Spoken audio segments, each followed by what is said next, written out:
보이기 시작했습니다. 시중에 나가보니까 벌써 뭐죠? 카렌더, 다이어리, 새해 다이어리가 2019년도 새해 다이어리가 판매되기 시작했고요. 또 얼마 있지 않으면 2018년 달력이 2019년 달력으로 이렇게 교체가 되지요. 교체가 되는 것이죠. 그런가 하면 교체라는 그 표현 중에 세대 교체라는 말이 있죠. 세대 교체 있죠. 그러니까 옛 것과 새 것이 이렇게 교체가 되는 것이죠.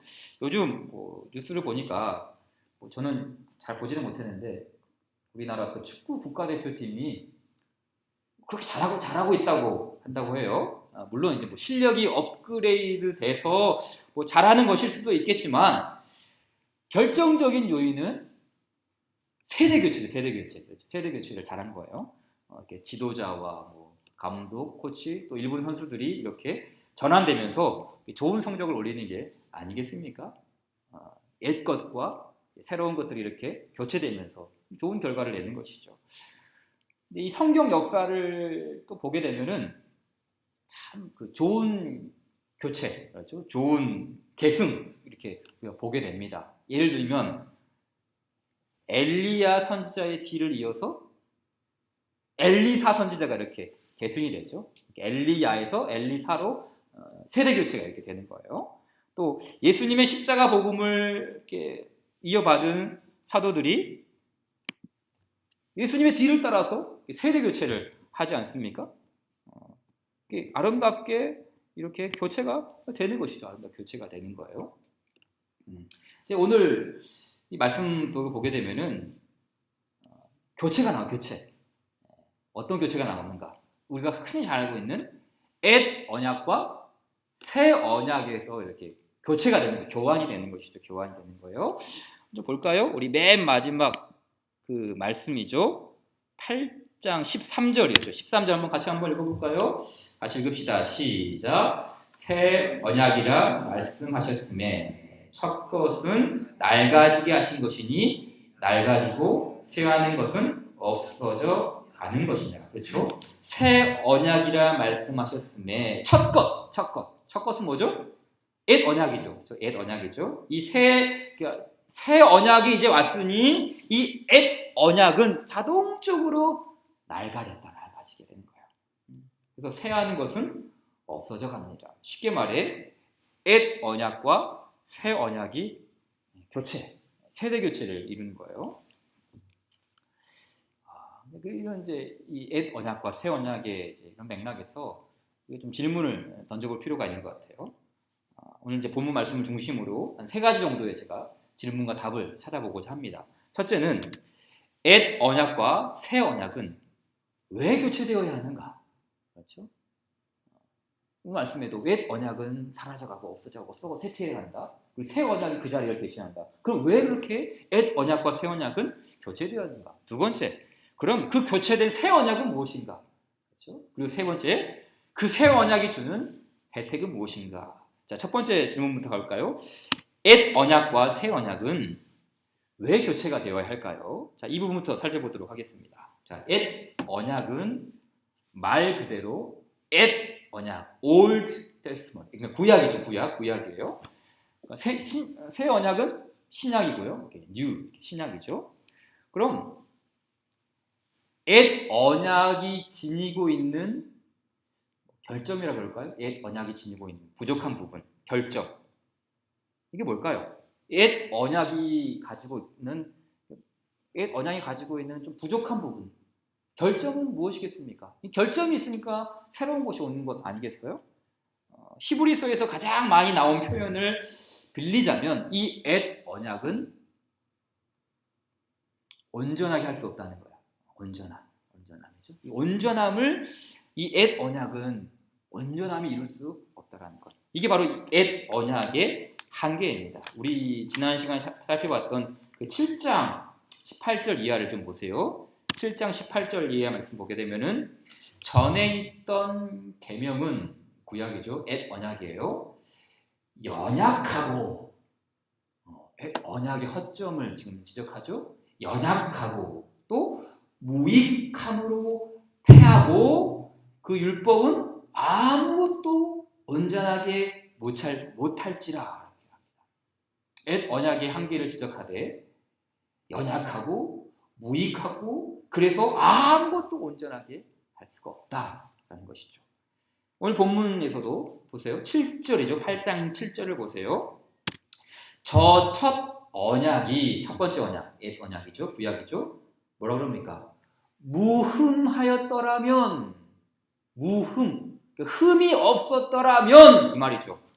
그리고 둘째 것을 두 번째 새 언약이죠. 둘째 것을 요구할 일이 없었으려니와 이게 무슨 뉘앙스입니까?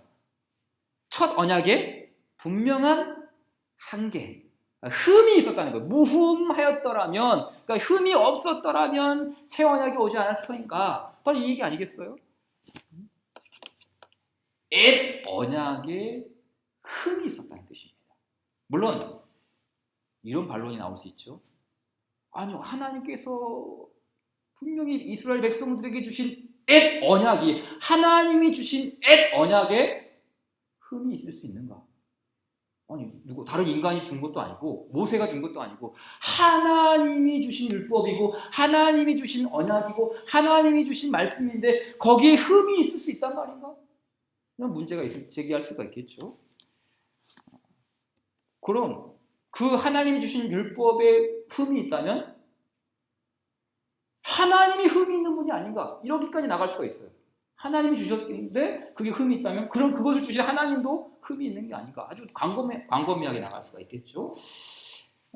그런데 오늘 히브리서는 아주 강해요. 아주 강하게. 아주 단독적으로 아주 독불장구처럼 분명하게 이렇게 이야기해요. 옛 언약에는 결함이 있다. 옛 언약에는 부족함이 있다. 흠이 있다는 것이죠.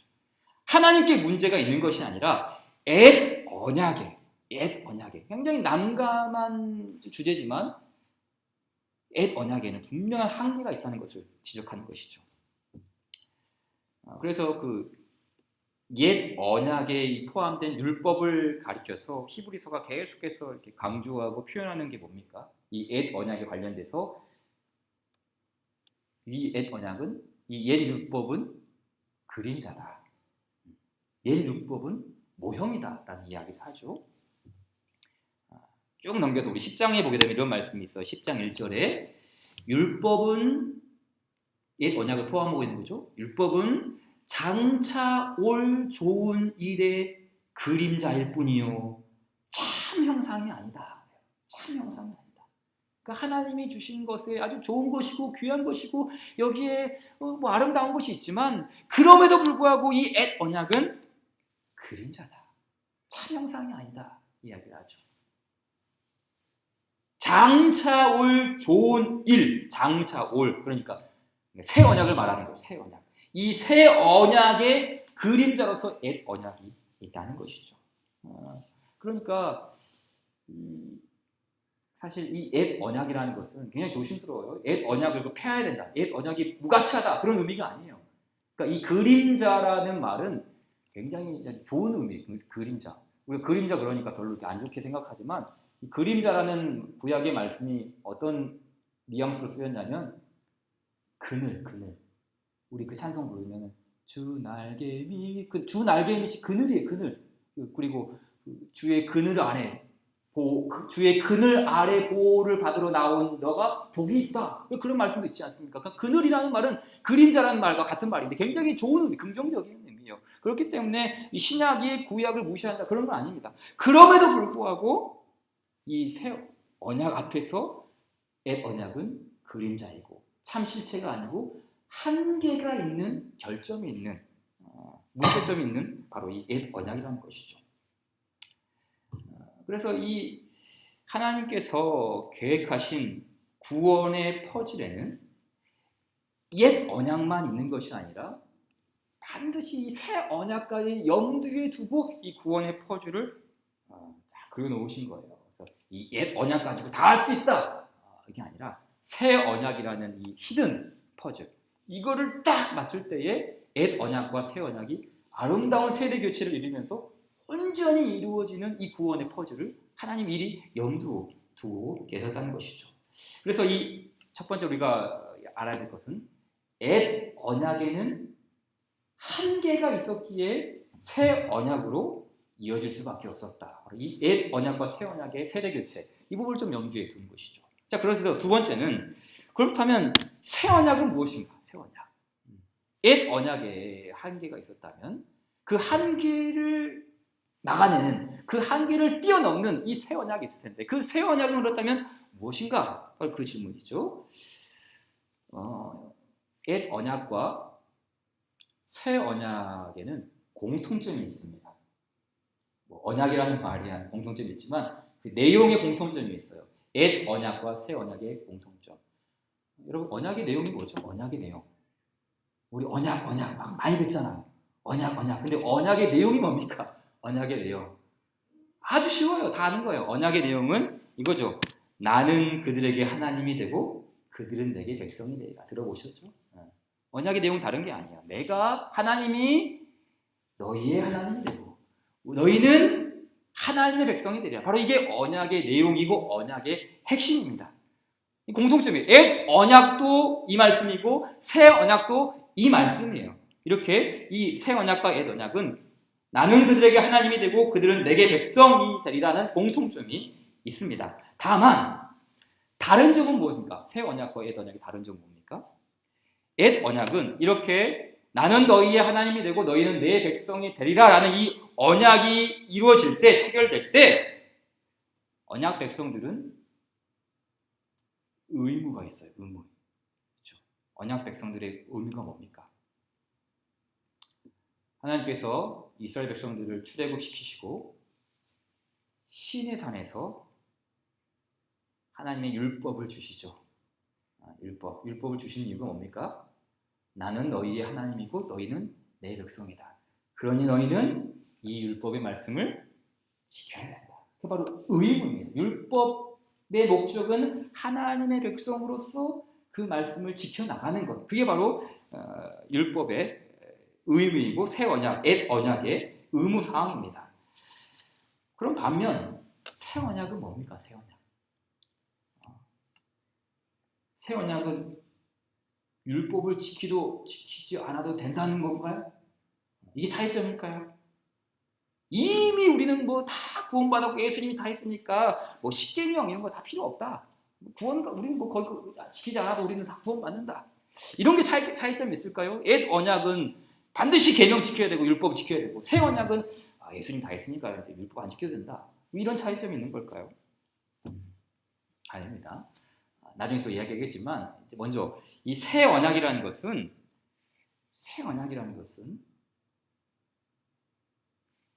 새로운 창조라는 사실을 기억할 필요가 있어요. 새 언약이라는 것은 창조예요. 단순히 새로운 약속을 준다는 게 아니라 하나님께서 하나님의 백성들을 새롭게 창조해 가시는 것. 그러니까는 어마어마한 것이죠. 이 새 언약이라는 게. 단순히 우리 뭐 건물 건축하고 할 때 리모델링 같은 거 하잖아요. 리모델링. 그러니까 리모델링이 아니에요. 옛 언약에서 조금 더 나은 새로운 걸로 리모델링하는 수준이 아니에요. 이거는 옛 언약이라는 체계를 완전히 부숴버리고 새로운 건물로 완전히 새로운 거예요. 그러니까 새 창조라는 것이죠. 이제 우리가 히브리서 이제 8장 봤는데 이 히브리서에 인용된 이 8장에 인용된 새 언약의 말씀이 에레미야에 기록된 말씀이지 않습니까? 근데 이 에레미야에 기록된 말씀, 새 언약의 말씀이 그대로 이렇게 있는데 이 언약, 새 언약이 나오는 말씀에 그 맥락을 보게 되면은 어떤 말씀이 나오는지 아세요? 에레미야 31장 22절 말씀에 보게 되면은 이 말이 있죠. 반역한 딸아, 네가 어느 때까지 방황하겠느냐? 나 여호와가 새 일을 세상에 창조하였나니 곧 여자가 남자를 둘러싸리라. 이제 물론 이 말씀은 그 에레미야의 문맥에서 1차적으로는 이 이스라엘 백성들이 여자 같아요. 너무 연약하고 부족하고 이렇게 강국이 들어오면 다 넘어질 수밖에 없는 그런 연약한 사람들. 그런데 그런데도 불구하고 하나님께서 새 일을 행하셔서 그 연약한 자들이 강한 자, 남자와 같이 강한 자들을 둘러싼다.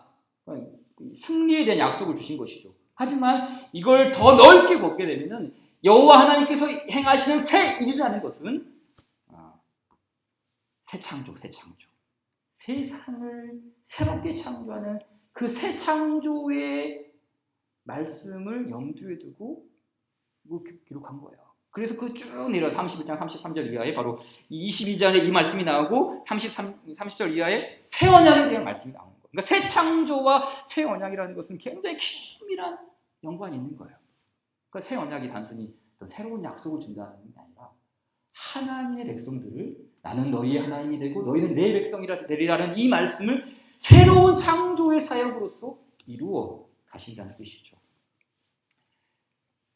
하나님, 이게 놀라운 것이죠. 이 새 언약을 통해서 새 창조의 백성이 되고 이 새 창조의 백성이 된 사람들은 하나님과의 새로운 관계를 맺게 되고 또 새로운 마음으로 하나님을 섬기게 되고 새로운 능력을 부여받아서 하나님의 백성으로서 살아가는 것이죠. 그래서 우리가 잘 아는 고린도후서 5장 17절 말씀이죠. 누구든지 그리스도 안에 있으면 새로운 피조물이라. 이 뜻이 그거예요. 새로운 피조물이라는 뜻이 우리가 예수님 믿으면 우리의 주름살이 다 펴집니까? 우리가 건강해집니까? 20대 돌아갑니까? 어린아이처럼 건강해집니까? 그게 아니에요. 새로운 피조물이라는 말이 새 언약 백성으로 태어난다는 말이에요. 새 언약 백성으로. 옛 언약 아래에 있는 백성이 아니라 이제 새 언약의 백성으로서 새로운 삶을 사는 완전히 새 창조로서 우리가 거듭난다라는 그런 의미를 듣는 것이죠. 그래서 하나님과의 관계가 새롭게 되고 우리의 마음이 새롭게 되고 우리의 영혼이 새롭게 되고 우리의 의지가 새롭게 되고 모든 것이 새로워지는 것이 바로 이게 새 언약, 새 창조가 아니겠습니까? 새 언약은 새 창조다. 새 언약이 무엇인가? 아주 간단해요. 새 창조다라고 말할 수 있는 것이죠. 그러니까 아주 기가 막힌 언약이죠. 이 새 언약이라는 것이 하나님의 은혜를 송두리째 부음받는 은혜의 언약. 놀라운 말씀이죠. 그래서 예수님께서 하신 말씀이 있죠. 이 새 언약에 관련해서 뭐라고 그랬습니까? 이 잔은 내 피로 세우는 새 언약인데 그 새 언약은 너희를 위하여 붓는 것이다. 너희를 위하여. 물론 여기서는 우리의 죄를 씻기는 것, 우리를 부활시키는 것, 우리를 의롭게 하는 것도 포함되어 있지만 이 새 언약이라는 말씀이 구약에서 나왔잖아요. 구약의 말씀을 염두에 둔다면 새 창조. 너희를 새롭게 창조하기 위해서, 너희를 새롭게 빚기 위해서 내가 너희를 위하여 피를 흘린다. 굉장히 아주 의미심장한 말씀 아니겠습니까? 하나님의 백성들을 위한 언약이라는 것이죠. 히브리서의 말씀도 분명히 이 말씀을 증거하죠. 히브리서 말씀, 이 그리스도께서 세우신 이 피로 세운 언약, 너희를 위한 이 새로운 언약을 가리켜서 8장 6절에서는 이런 말씀하죠. 이제 그는 더 아름다운 직분을 얻으셨으니 그는 더 좋은 약속으로 세우신 더 좋은 언약의 중보자시다. 똑같은 말이에요. 여기서 말하는 더 좋다라는 말은 이제 옛날 것은 이 정도밖에 안 되는데 더 좋은 것은 이 정도 좋은 거다. 한 뼘 정도 차이 나는 정도의 좋은이 아니라 완전히 새로운 것. 전의 것과 견주어 봤을 때 도저히 미칠 수 없는 아주 탁월하고 아주 특별하고 아주 우월한 바로 새 언약. 그래서 예수님을 가리켜서 이 예수님이 새 언약의 중보자이시다. 이 새 언약을 이루시고 새 언약을 맺게 하고 하나님과 우리 사이에서 너희는 내 백성이 되고 하나님은 너희의 하나님이 되리라는 이 새 언약을 예수님께서 이루어 가신다는 바로 이 새 언약을 주셨다는 것이죠. 자, 그럼 마지막 세 번째가 아주 중요한데요. 그럼 이 새 언약의 혜택은 무엇인가? 새 언약을 통해서 새 언약 백성들이 누릴 수 있는 것이 무엇인가? 크게 네 가지가 있습니다. 네 가지. 자, 하나, 새 언약의 백성들은 하나님의 법을 마음에 새긴다고 했죠. 그렇죠? 마음에 새긴다. 8장 10절 말씀에 또 주께서 이르시되 그날 후에 내가 이스라엘 집과 맺을 언약은 이것이니 내 법을 그들의 생각에 두고 그들의 마음에 이것을 기록하리라. 그래서 마음에 기록한다. 마음에. 그렇죠? 옛 언약은 돌판에 새겼죠. 돌판에. 그렇죠. 돌판의 시작이었어요. 하나님의 십계명은 돌판에 기록됐어요. 그러나 새 언약은 언약 백성들의 마음에 새겨있죠. 고린도 후서 말씀에도 이런 말씀이 있죠. 너희는 우리로 말미암아 나타난 그리스도의 편지니 이는 먹으로 쓴 것이 아니요 오직 살아계신 하나님의 영으로 쓴 것이며 또 돌판에 쓴 것이 아니요 오직 육의 마음판에 쓴 것이라 라고 했어요. 그러니까 이 돌판에 쓴 것과 마음판에 쓴 것도 도저히 비교가 안 되죠. 이게 어떻게 비교가 되겠습니까? 이 옛 언약이라는 것, 이 옛 언약은 하나님께서 율법을 통해서 참 하나님이 기뻐하시는 선함과 또 하나님이 기뻐하시는 아름다운 방법을 알려주었습니다. 그러나 율법의 기능은 거기까지예요. 그 돌에 새겨진 말씀을 통해서 그 책에 기록된 말씀을 통해서 이렇게 살면 하나님 기뻐하신다. 이렇게 살면 하나님 복을 주신다. 이거 바로 너희들이 지켜야 된다. 이렇게 주셨어요. 그런데 거기까지. 무슨 말인가? 우리가 그 말씀을, 그 율법을 실행하고 우리의 것으로 삼고 그것을 실천할 수 있는 능력은 옛 언약의 한계라는 거예요. 옛 언약의 한계. 근데 새 언약은 우리의 마음판에 새겨진 거예요. 이 말은 무슨 뜻이겠습니까? 우리가 그 언약의 말씀, 그 율법과 그 모든 하나님의 말씀을 실천할 수 있고 그것을 이행할 수 있고 우리가 기쁜 마음으로 의지적으로 행하실 수 있는 능력과 은혜를 공급해 주신다는 거예요. 마음판에 새겨졌기 때문에 마음판에. 그것도 우리가 새긴 게 아니라 하나님께서 성령을 통해서 새기셨기 때문에 그 말씀을 실행할 수 있는 의지와 동기를 강하게 부여시켜주는 거예요. 그러니까 이 새 언약 백성이라는 것도 놀라운 것이죠. 옛 언약과 비교가 되지 않는 거예요. 마음판에 새겨진다는 게 바로 그런 의미가 있는 것이죠. 그래서 그 구약을 보게 되면은 하나님께서 할례라는 제도, 그렇죠? 언약 백성의 특징은 할례지 않습니까? 할례를 주셨는데도 불구하고 하나님께서 원하시고 하나님 정말 절실히 원했던 것은 육신의 할례가 아니었어요. 무슨 할례였습니까? 마음의 할례. 그 마음의 할례가 바로 이거 아닙니까? 너희 마음판에 이 말씀이 새겨야 된다. 육신의 할례가 하나님을 기쁘시게 합니다. 마음의 할례를 통해서 하나님의 법이 새겨지고 그 말씀이 이루어질 수 있는 그 새로운 영광, 새로운 창조, 새 언약을 염두에 둔 말씀. 그게 아니겠어요. 그 마음의 할례를 새 언약을 통해 성취하시는 것이죠. 새 언약 백성들 두 번째 혜택이 있습니다. 둘, 하나님과의 특별한 관계가 됐습니다. 놀라운 관계죠. 아까 10절 이하에서 봤던 나는 그들에게 하나님이 되고 그들은 내게 백성이 되리라. 나는 그들에게 하나님이 되고 그들은 내게 백성이 되리라. 참 이 말씀을 보게 되면은 평범해요. 하나님이 우리 하나님이 되고 우리는 하나님의 백성인가 보다. 뭐 이런 식으로 생각할 수가 있겠지만 이 말씀을 자세히 들여다보고 성경의 전체적인 내용을 훑어보면 결코 평범한 말씀이 아니에요.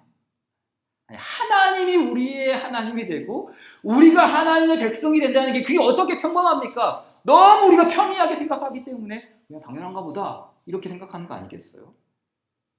이 말씀 나는 그들에게 하나님이 되고 그들은 내게 백성이다. 너희는 내 백성이다라는 이 말씀은 어마어마한 것을 담고 있죠. 하나님께서 이스라엘 백성들을 언약 백성으로 삼으신 이후에 특별히 시편 말씀 같은 데서는 어떻게 말했어요? 같이 한번 읽어볼까요? 시편 135편 4절 시작. 여호와께서 자기를 위하여 야곱 곧 이스라엘을 자기의 특별한 소유로 택하셨습니다. 특별한 소유. 그러니까 내 백성이다. 너희는 내 백성이고 나는 너희 하나님이다. 이 말은 너희와 나는 아주 특별한 관계야. 놀라운 관계라는 것이죠. 그냥 일반적으로 그냥 하나님 우리의 왕이고 우리는 하나님의 백성이다. 이 정도의 말씀이 아니에요. 또 신명기 말씀 보시죠. 너는 여호와 네 하나님의 성민이라. 네 하나님 여호와께서 지상 만민 중에서 너를 자기 기업의 백성으로 택하셨다 했어요. 이스라엘 백성들, 언약 백성들이 뭔가 하나님의 기업이다. 하나님의 기업이다. 우리는 약속의 땅이 우리의 기업입니다. 하나님이 우리의 기업입니다. 이런 말 많이 하잖아요. 그런데 사실은 하나님이 그 말을 먼저 하셨어요. 너희가 내 기업이다. 너희가 내 기업. 이게 언약 관계라는 거예요. 언약 관계. 하나님이 우리를 향해서 너희는 내 기업이야. 내 백성들은 내 기업이야. 놀라운 말씀 아닙니까? 신약의 성경 구조도 보실래요? 신약의 성경 구조. 디도서 2장 14절 말씀인데요. 보세요. 같이 읽어봅시다. 시작. 그가 우리를 대신하여 자신을 주심은 모든 불법에서 우리를 성량하시고 우리를 깨끗하게 하사 선한 일을 열심히 하는 자기 백성이 되게 하리하시니라. 하나님의 언약 백성을 가리켜서 어떤 백성이라고요? 자기 백성, 자기 백성. 옛날 성경에는 친백성이다, 친백성. 자기 백성이다. 언약 백성은 내 백성이고 내가 가장 아끼는 백성이고 특별한 백성이고 내가 기업으로 삼는 백성이다라는 거예요. 그런데 이 자기 백성, 하나님의 친백성이 될 수 있었던 근거가 뭔가? 이 말씀에 있죠. 자신을 주신. 그러니까 예수님께서 자신을 주셨을 뿐만 아니라 상 위에 하나님께서 자신을 주셔서 언약 백성들을 친백성 삼으신 거예요. 이 언약 관계라는 게 놀라운 것이죠. 그냥 하나님의 일방적인 그냥 구두 계약이 아니라 자기 자신을 주심으로써 우리를 하나님의 백성으로 삼으시고 하나님의 소유로 삼으시고 내가 너희 하나님이다 라고 인치시는 거예요. 그냥 뭐 구두로 되는 게 아니라 놀라운 말씀이 아니겠습니까? 그러니까 이 관계가 얼마나 귀중합니까? 이 관계가 얼마나 특별합니까? 언약 관계 속에서 하나님이 우리의 하나님이 되신다라는 사실은 놀라운 말씀이죠. 세 번째 언약의 혜택이 있죠. 그게 뭡니까? 바로 하나님을 아는 지식입니다. 하나님을 아는 지식. 오늘 본문 8장 11절 말씀에 또 각각 자기 나라 사람과 각각 자기 형제를 가르쳐 이르기를 주를 알라 하지 아니할 것은 그들이 작은 자로부터 큰 자까지 다 나를 알리라. 이 말은 이제 에레미야서의 말씀에서는 남녀노소를 막론하고 그렇죠. 어린아이나 노년이나 여자나 남자나 모두를 막론하고 누구나 하나님을 안다는 것이죠. 근데 이게 더 나아가 이제 신약에 와서는 이 말씀이 쓰이면 어떻게 이해할 수가 있겠습니까? 이스라엘 백성들만 유대인들만 하나님을 아는 게 아니라 유대인과 헬라인, 이스라엘 백성들과 이방인들까지 더 넓은 영역에서 다 나를 알게 될 것이다. 구약 성경에서 말씀하신 것처럼 물이 바다를 덮음같이 여호와를 아는 지식이 온 땅에 충만하게 되는 그 말씀이 성취가 되는 것이죠. 하나님을 아는 지식이 온 땅에 충만하게 되는 바로 이 새 언약을 통해서 이루어지는 것이죠. 물론 이 일은 진리의 영이시자 새 언약의 영이시며 또한 새 창조의 영이신 성령님께서 행하시는 사역이죠. 성령님. 여기에 성령님의 개입이 쭉 들어가 있죠. 성령님. 진리의 영, 새 창조의 영, 그리고 새 언약의 영이신 성령님께서 행하시는 사역이죠. 마지막 네 번째. 새 언약의 혜택은 네 번째죠. 죄 용서하시는 은혜죠. 죄 용서하시는 은혜. 우리의 죄를 사하시는 용서. 마지막 8장 12절 말씀이었죠. 내가 그들의 불의를 긍휼히 여기고 그들의 죄를 다시 기억하지 아니하리라 하셨느니라. 하나님께서 죄를 기억하지 않는데요. 그럼 이런 뜻일까요? 하나님께서 이렇게 우리의 분명히 죄를 아시는데 우리 죄를 자신을 이렇게 막 입력시켜 놨었는데 이거를 뭐 죄를 이렇게 컴퓨터 휴지통에 버리듯이 삭제해 버린다. 뭐 그런 뜻일까요? 우리의 죄를 기억하지 않는다. 나는 다 기억하고 있는데 기억하지 않을 거야. 뭐 이런 의미일까요? 우리의 죄를 기억하지 않으신다. 이 말은 죄의 책임을 우리에게 묻지 않는다는 뜻이죠. 내가 너희 죄를 기억하지 않을 거야 라는 말은 내가 너희에게 있는 그 죄의 책임을 너희한테 묻지 않을 거야. 그러기에 이 죄 용서의 본질은 잊어버림이 아니라 죄 용서는 잊어버림이 아니라 사실은 넘기는 것이죠. 그렇죠? 우리의 죄를 하나님께서 사하시고 잊어버리기 위해서 그 죄를 넘겨버리는 거예요. 바로 우리의 죄를 위해서 담당한 그리스도에게로 넘겨버림으로써 그걸 기억하지 않는다는 것이죠. 죄의 책임을 기억하지 않는다는 거예요. 그러니까 예수님께서 아까 말씀하신 것처럼 그 내 피로 세운 새 언약이다. 내 피로 세운 새 언약. 그리스도의 그 피의 구속으로 말미암아서 죄를 넘겨버림으로써 그걸 기억지 않는 그 죄의 책임을 그리스도에게 넘겨버림으로써 우리는 죄의 용서함의 은혜를 누리는 이 놀라운 사건을 있게 된 것이죠. 바로 이게 바로 새 언약.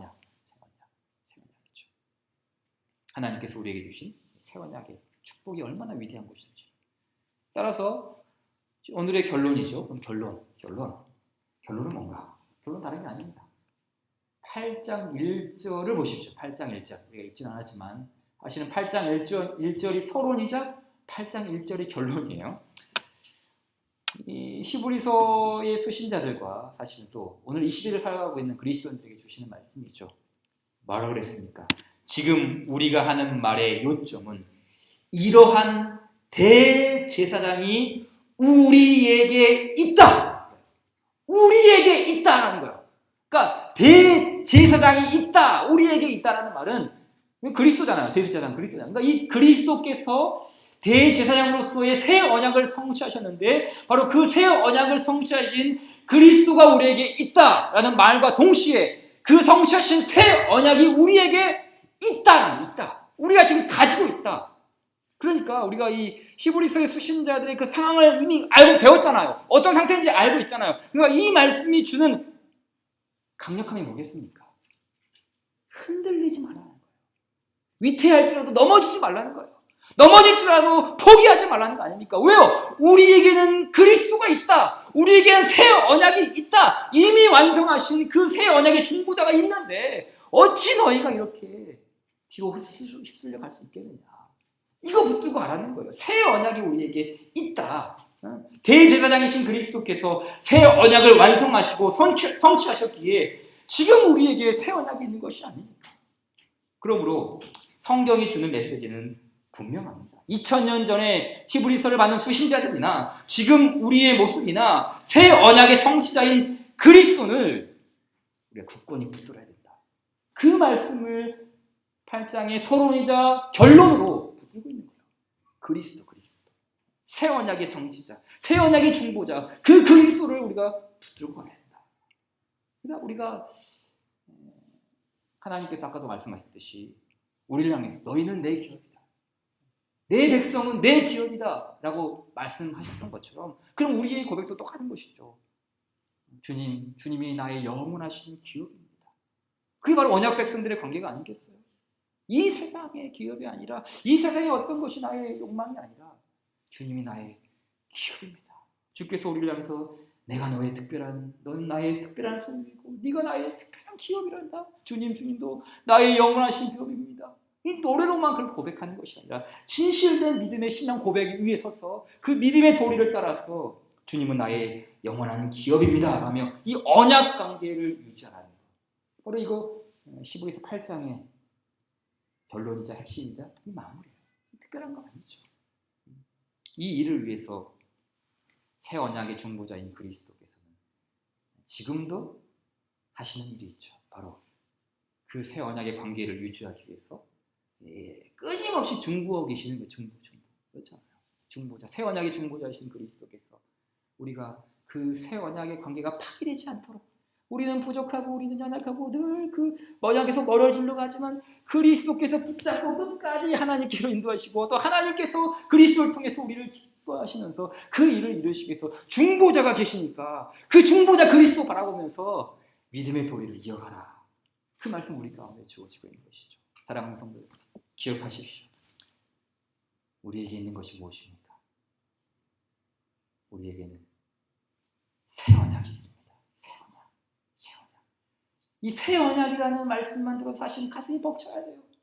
이 새 언약이 어떻게 맺어진 언약이고 이 새 언약이 어떻게 우리에게 주신 것이고 이 새 언약이 얼마나 놀라운 것인지 우리는 너무 몰라요. 말만 많이 들었지.